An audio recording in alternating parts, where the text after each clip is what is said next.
The cold, clinical glow of three 4K monitors was the only light in my office at 3 a.m., casting long, sharp shadows against the soundproofed walls. While the rest of the world slept in blissful ignorance, I was the silent, caffeine-fueled heart of CloudPulse, a data empire worth billions of dollars in theoretical value. I wasn't a celebrity developer who spoke at conferences or wore designer hoodies. I was the invisible architect, the guy who stayed up in the trenches to keep the massive server banks from melting into literal slag under the weight of global traffic. My code didn't just run on a machine, it breathed and pulsed through the digital veins of the company, a complex symphony of logic that I had composed from scratch. Then there was Silas, the man who stood at the top of the pyramid. Silas didn't know the difference between a Python script and a garden snake, but he was a master at wearing $5,000 Italian suits and taking absolute credit for innovations he couldn't possibly understand. He viewed the engineering team not as the lifeblood of his company, but as expensive overhead and a necessary evil that slowed down his path to ultimate wealth. To Silas, people were never talent or human beings. They were just cold line items on a spreadsheet, disposable assets to be traded or deleted when the numbers didn't align. I had spent 3 grueling years building the Vortex engine, a proprietary revolutionary algorithm that handled 90% of our global data traffic with near zero latency. It was my child, my magnum opus, and I was its only true guardian, the only one who understood the delicate balance required to keep it stable. Silas burst into my office on a rainy Tuesday afternoon, smelling of expensive cologne, stale scotch, and a desperate kind of greed that only a man on the edge of an IPO feels. He needed the Vortex engine to scale to 10 times its capacity for a massive global launch, and he wanted it done yesterday, regardless of the structural risks I had documented. I stood my ground, telling him calmly that the infrastructure simply wasn't ready for that kind of artificial load without months of stress testing. I warned him that forcing the scale without the proper logic gates would lead to a catastrophic system desync, a digital collapse that would wipe out the platform's integrity. He laughed in my face, a sharp, metallic sound that filled the room and made the monitors rattle, mocking my caution as if it were cowardice. He told me I was overthinking like a typical academic and sneered that any code monkey with a basic degree could finish the job if I was too scared to flip the switch. That was the exact moment he crossed a line he could never uncross. He didn't just insult my work, he insulted my fundamental intelligence and my pride as a creator. He called me a janitor for the internet, a low-level worker who was lucky to be in his presence, and told me to get my things and get out of his building. Before I could even reach for my bag, security was already standing at my door like stone statues, and I realized Silas had already deactivated my keycard before even walking into my office. He thought he could just delete me from the system I had built with my own blood and sweat, replacing me with someone more compliant and cheaper. He told me I was trash, and that my hard-earned equity was being clawed back because I was resistant to company growth and a bottleneck to his success. He stood there triumphant, thinking he had won a great battle, but he had no idea about the ghost I had left sleeping deep within the kernel of the engine. I walked out of that building into the cold rain with nothing but my personal laptop and a small, icy smile that would have terrified him if he had bothered to look. Silas didn't realize that the Vortex engine wasn't just a static piece of code. It was a conversation between the machine and its creator, and the creator had just stopped talking. He immediately hired a team of rockstar offshore contractors to finish my work, men who were cheap, fast, and completely oblivious to the depth of the logic they were tinkering with. For 6 long months, I sat in the silence of my quiet apartment, watching the CloudPulse stock price climb on a mountain of hype and false promises. Silas was on the cover of every major business magazine, calling himself the architect of the future, and the greatest visionary of his generation. But the Vortex engine had a heartbeat sensor I had programmed years ago as a fail-safe, a hidden protocol designed to check for my specific 24-character encryption key every 180 days. Without that manual handshake, the algorithm would slowly and imperceptibly begin to forget how to compress data, losing its efficiency 1 kilobyte at a time. It wasn't a virus or a bomb. It was a gradual digital dementia, a slow-motion rot that no automated system or junior developer would ever notice until it was too late. I watched the public API logs from my couch like a hawk, seeing the latency creep up from 5 milliseconds to 10, then 50, then 100. The ghost was starting to wake up, stretching its limbs as the system began to lose its grip on reality. The climax arrived when Silas hosted a massive multi-million-dollar IPO launch party at a luxury rooftop bar in the heart of Manhattan.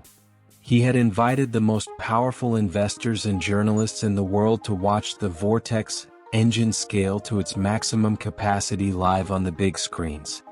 I knew exactly when the clock would run out. At 9 p.m. sharp, the traffic would spike to record levels, and the engine would look for a key that simply wasn't there. The system would start to scream in a language only I understood, a frantic loop of errors that would eventually paralyze the entire network. On the giant LED screens at the party, the beautiful data charts began to wobble and stutter, the Cloud Pulse dashboard turning from a sea of reassuring green to a single bright amber warning. The investors started whispering behind their champagne flutes, their confidence wavering as the platform's response time hit an unusable 300 milliseconds. Silas laughed it off with a bead of sweat on his forehead, calling it a minor visual glitch in the display, but the entire platform was beginning to crawl into a digital grave. In the back room, the rockstar developers were in a state of pure, unadulterated panic, trying to force restart the core server while being met with a wall of permission-denied errors. They didn't have the root master credentials because those didn't exist in the documentation. They only existed in my head, the janitor they had replaced. My phone finally rang at 9:15 p.m., vibrating against the wood of my coffee table, and I didn't even have to look to know it was the frantic, breaking ego of Silas. He called 6 more times in a row, his desperation growing with every unanswered ring, until I finally decided to pick up and listen to the sound of an empire collapsing. Silas was screaming, his voice cracking as he called me every name in the book before his tone shifted into a pathetic, whimpering beg for help. He told me the IPO was failing in real time and promised that he'd give me my job back with a raise if I would just log in and fix the glitch. I let out a slow, quiet laugh that seemed to suck the air out of the room and told him I didn't want my job back. After all, why would a billionaire need a janitor? Told him the price for my help had gone up. I wanted $50 million in a non-refundable blind trust and a full public retraction of every lie he had told about my firing. He told me I was insane and that he'd sue me for everything I had, but I simply reminded him that in 5 minutes, the Vortex engine would hit critical desync.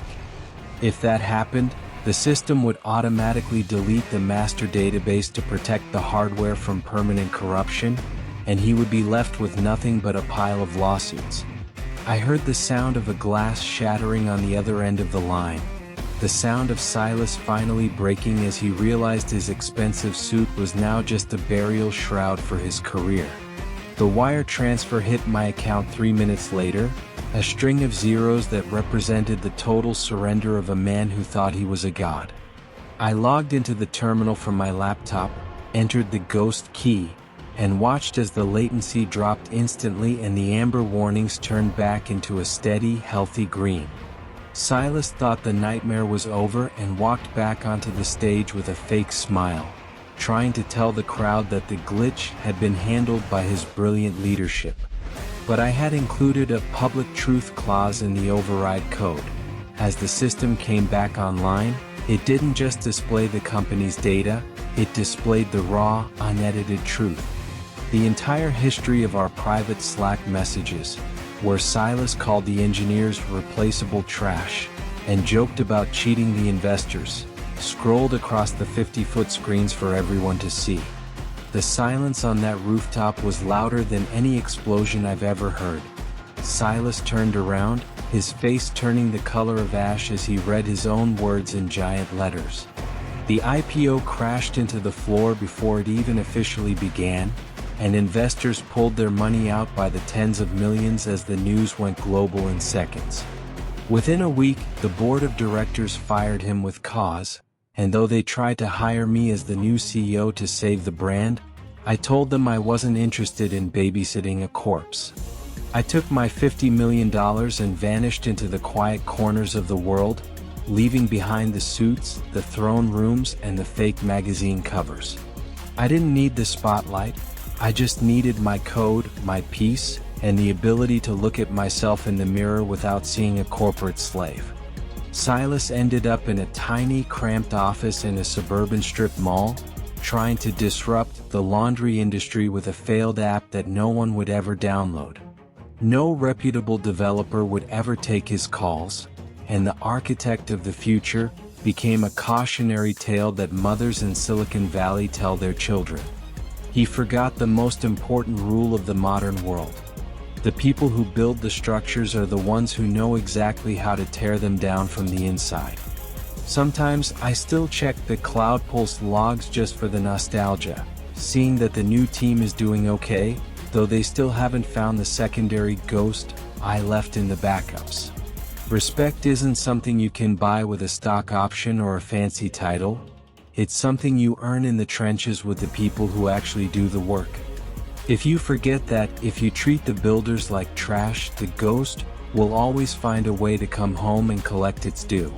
So, here's to the code monkeys, the janitors, and the invisible engineers who keep the world turning while the visionaries take the credit. We may be silent, and we may be hidden in the shadows of the servers, but we are the ones who hold the keys to the kingdom. Remember, always be kind to your architect, or you might find yourself living in a haunted house. Silas learned the hard way that a suit doesn't build an empire, code does. He's currently disrupting the laundry industry in a strip mall, while the ghost is finally at peace. If you think that $50 million janitor fee was well earned, hit that like button. Subscribe and turn on notifications so you never miss a story of the quiet guy winning big. Tell me in the comments, what would you have left in the code for a boss like Silas? I'm the ghost in the machine. Thanks for watching.